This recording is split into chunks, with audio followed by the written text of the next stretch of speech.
Hello guys, welcome to my channel. आज विषय हूँ आमर शरीर निमंते आम किपरि आमर शरीर को उत्तम भाव गढ़ी पारिबा।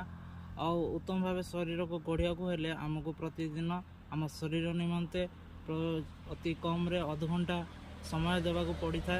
और से समयटा आम आमर शारीरिक निमंते आम यूटिलाइज करवा, जहाँफल से समय आम जेकोसी फिजिकल एक्सरसाइज व्यायाम तथा विभिन्न प्रकार वर्कआउट करिपारिबा।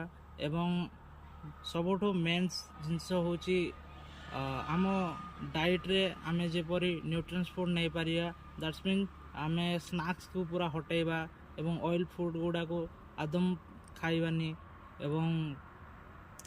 एवं सबले स्ट्रेस कम नेबा, जहाँफल आमे उत्तम शरीर गठन करिपारिबा।